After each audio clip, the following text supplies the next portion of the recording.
Good afternoon. This is John Bushka. I just wanted to bring you up to date a little bit. Recently, I've created a chronology of my own history, sort of my own memoir on my own notes. It's not public yet, which will fit into a fourth book. How I'm going to title it, whether it'll be Do Ask, Do Tell, and under my nickname, that's not clear yet. But that I will also go on and talk about specific topics and bring my writing up to date from the book in 2014, which is there, which dealt on sort of the obligations of someone like me to kind of fit into, I thought, a liberal society that has changed a lot since, things have changed a lot in the last 11 years. Beginning to sort of think how I can control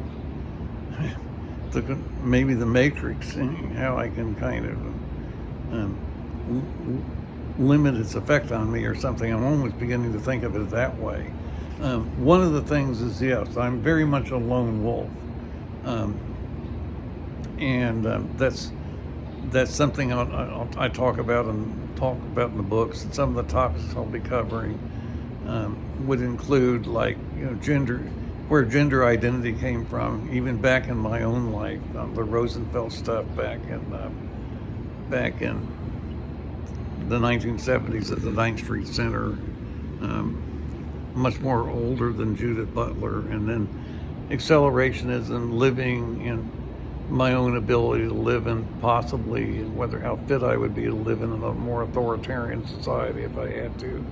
Some of the spiritual things, what really is the afterlife, what are we going to encounter, other civilizations, that kind of thing I'm very interested in covering too. But one of the things particularly is that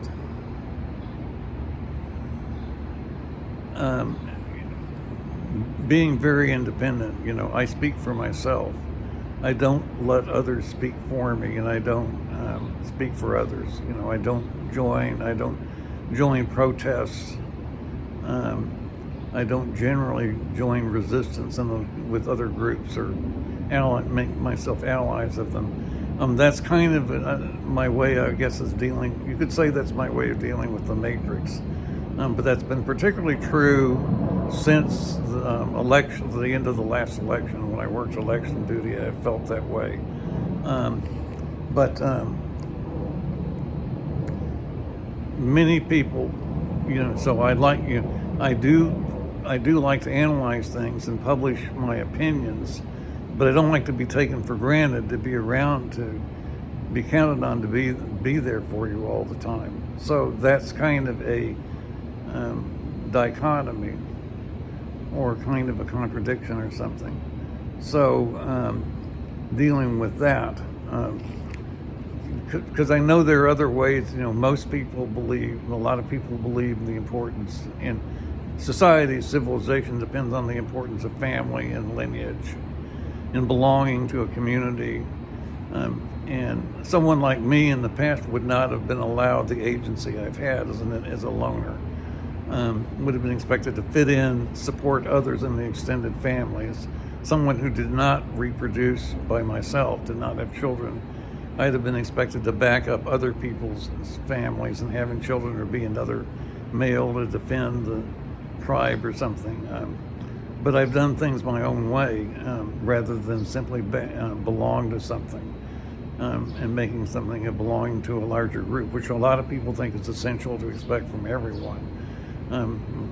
Turning the world into intentional communities and city-states someday if we have a total collapse, accelerationism. So, and the other thing is, of course, if you can't belong to a lineage or a tribe or a nation, is to belong to a resistance, which of course is the left. I'm trying to hold this phone so it doesn't, which is of course the left, to belong to a resistance or even a revolution, and the oppressor versus oppressed thing, which I've rejected. But I just wanted, I have made some of that progress. I've also written a blog post about Being a Lone Wolf, an introductory blog post. I'll give you the URL for that. But that's just what I had for today, Sunday, and I do thank you for listening.